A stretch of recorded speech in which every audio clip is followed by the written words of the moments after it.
हो गई नर्मदा नदी। नर्मदा नदी और नर्मदा नदी पर ये हम देखेंगे सबसे पहले जो घाट है इसके दाएं तट पर ये है राम घाट। कौन सा घाट है यहाँ पे? ये है राम घाट। राम घाट। तो नर्मदा नदी पे देखो, वैसे मध्य प्रदेश का कौन सा घाट, राम, कहाँ पर राम घाट फेमस है? उज्जैन का राम घाट फेमस है छिप्रा पे, लेकिन नर्मदा पर राम घाट कहाँ है? अमरकंटक। कहाँ पर है भाई? अमरकंटक में है, अमरकंटक में।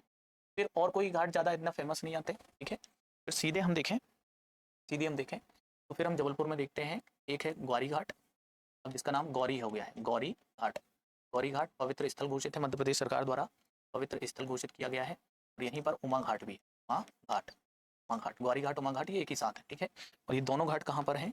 ये दोनों घाट हैं आपके जबलपुर में, ठीक है। कहाँ पर है? जबलपुर में, ठीक है, जबलपुर में। जबलपुर में ही थोड़ा सा और आगे आपको क्या मिल जाता है इस लोकेशन पे? तिलवारा घाट, ठीक है। कौन सा घाट? तिलवारा घाट। तिलवारा, तिलवारा घाट, तिलवारा घाट ना, तिलवारा घाट ये आपको कहाँ मिल जाता है? ये भी जबलपुर में मिलता है। और फिर वहाँ से थोड़ा और आगे आते हो तो फिर मिल जाता है आपको कौन सा घाट? थोड़ा और आगे आते हो तो आपको मिल जाता है कौन सा घाट? लम्हेटा घाट। लम्हेटा घाट, लम्हेटा घाट, है ना, ये भी जबलपुर जिले में आता है, ठीक है। और फिर आता है आपका कौन सा? भेड़ा घाट, है ना, कौन सा? भेड़ा घाट, भेड़ा घाट। और ये सभी घाट आपको कहाँ मिल रहे हैं? जबलपुर में मिल रहे हैं। कहाँ पर मिल रहे हैं? जबलपुर जिले में मिल रहे हैं। भेड़ा घाट, तिलवारा घाट, लम्हेटा घाट, कहाँ पर? जबलपुर, है ना, जबलपुर में मिल रहे हैं, है ना, जबलपुर में मिल रहे हैं। फिर हम देखते हैं इसके बाद सीधे हमें जो प्रमुख घाट आता है, एक और प्रमुख घाट आता है नरसिंहपुर में, ये है बरमान घाट। कौन सा घाट? बरमान घाट, है ना, कौन सा घाट है भाई? बरमान घाट है, बरमान घाट, बरमान घाट, है ना। इसके अलावा हम देखें नरसिंहपुर में नोट कर लो अलग से, है ना, मैं बोल देता हूँ अभी। ये बरमान घाट भी कहाँ पर है भाई? तो ये भी नरसिंहपुर में है, ठीक है, नरसिंहपुर में है बरमान घाट, प्रसिद्ध निर्माण घाट, बरमान घाट। इसके अलावा सांकल घाट और झांसी घाट, सांकल और झांसी, है ना, तो लोग लिख लेना आप, सांकल और झांसी घाट, और झांसी घाट, झांसी, झांसी घाट, ये भी आपके कहाँ पर आते हैं भाई? तो नरसिंहपुर में, ठीक है, नरसिंहपुर में। इसके बाद फिर रिवर हम सीधे पहुँचते हैं कहाँ पर भाई? तो हम पहुँचते हैं नर्मदापुरम, जहाँ पर है सेठानी घाट, प्रसिद्ध सेठानी घाट, सेठानी घाट। और सेठानी घाट ये कहाँ पर आ रहा है? ये आ रहा है नर्मदापुरम में, आ रहा है नर्मदापुरम में आ रहा है सेठानी घाट, है ना। फिर हम देखते हैं सीधे हम पहुँचते हैं कहाँ? महेश्वर में। और महेश्वर में हम देखते हैं अहिल्या घाट, गवली घाट, अहिल्या घाट और गवली घाट। कौन सा घाट? अहिल्या, अहिल्या घाट और गवली, गवली घाट, है ना। दोनों कहाँ पर हैं आपके? महेश्वर में। दोनों घाट कहाँ है? महेश्वर में है। और महेश्वर में है, महेश्वर कहाँ आता है? तो ये आता है खरगोन, खरगोन में, ठीक है, पॉइंट आप ध्यान, है ना। तो ये आपके क्या हो गए? नर्मदा नदी पर स्थित प्रमुख घाट। इसी पे याद रखो आप, मैप पर याद रखो, इस तरीके के डायग्राम में ही याद रहेंगे तो एग्जाम में आते हैं और हमें बन जाते हैं, ठीक है। चलो अब इसके बाद देखो, नर्मदा पर स्थित टापू, नर्मदा पर स्थित प्रमुख टापू, नर्मदा पर स्थित टापू या द्वीप, ठीक है, टापू या हम कहें द्वीप, ये देख लेते हैं। नर्मदा पर स्थित टापू और द्वीप, तो देखो कौन कौन से हैं भाई? सरस्वती घाट, देखो फिर ऐसे बहुत सारे घाट हैं दोस्त, है ना, हम प्रमुख घाटों को देख रहे हैं जो ज्यादा इंपॉर्टेंट है, ठीक है ना।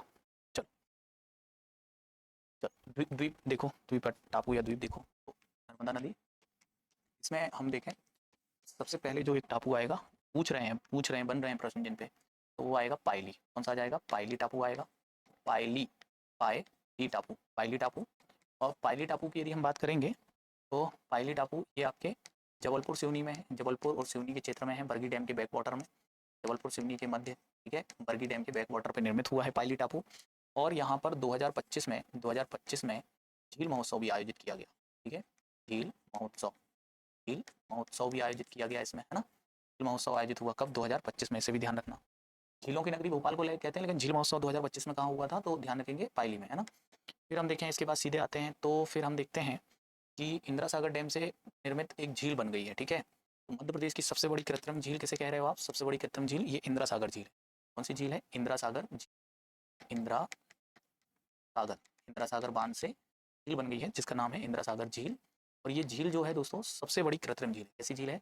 सबसे बड़ी कृत्रिम झील है ये, सबसे बड़ी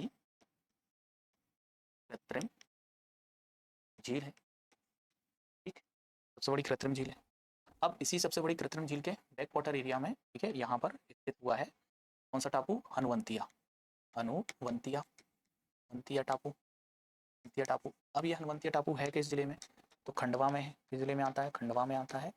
और इसे हम देखें तो मध्य प्रदेश का पहला, मध्य प्रदेश का पहला जल पर्यटन क्षेत्र है, जल पर्यटन क्षेत्र है, ठीक। और इसे मध्य प्रदेश का गोवा भी कह रहे हैं। क्या कह रहे हैं, मध्य प्रदेश का गोवा, ठीक है। इसे क्या कहा जा रहा है, मध्य प्रदेश का गोवा भी कह रहे हैं, ठीक है। ध्यान रखना, मध्य प्रदेश का गोवा इसे कहा गया है, हनुवंतिया टापू को कहा गया है, जो कि इंदिरा सागर झील के बैक वाटर में। फिर आपको इससे थोड़ा सा आगे ओमकारेश्वर में मिलता है सैलानी टापू। कौन सा टापू मिलता है, सैलानी, सैलानी टापू। सैलानी टापू ये कहाँ मिलता है, तो सैलानी टापू ये भी आपको खंडवा में मिलता है, ओमकारेश्वर में, खंडवा ओमकारेश्वर में मिलता है सैलानी टापू। इसके आगे ही थोड़ा सा आगे जाओगे तो ओमकार द्वीप मिल जाता है। कौन सा द्वीप मिल जाता है, मानधाता द्वीप भी इसे कहते हो, ठीक है। मानधाता, मानधाता द्वीप ये भी कहाँ है, खंडवा में, ओमकारेश्वर में है। ओमकार के आकार का है, ओमकार, ओमकार आकार का है, आकार है इसका, ओम के आकार का पहाड़ी देखने मिलती है यहाँ पे, मानधाता द्वीप, जो कि ओमकारेश्वर में, कहाँ है, ओमकारेश्वर में, ठीक है। इसके बाद इसकी ज्वार नदमुख जो 24 किलोमीटर लंबा ज्वार नदमुख बनाती है, यहाँ पे आलिया बेट, आलिया बेट और सादिया बेट, और सादिया बेट, ये दो यहाँ पे क्या देखने के लिए मिल जाती है हमें, यदि हम देखें ये दो हमें यहाँ पे द्वीप देखने के लिए मिल जाते हैं। ये इतना देखो यहाँ पे, है ना, इसको आप लिख लो यहाँ पे, ये हो गए। तो नर्मदा पर स्थित प्रमुख घाट और प्रमुख द्वीप, इसके अलावा नर्मदा पर स्थित प्रमुख बांध या परियोजना, ये भी हो गई। 2016 से जल महोत्सव आयोजित होता हुआ आ रहा है।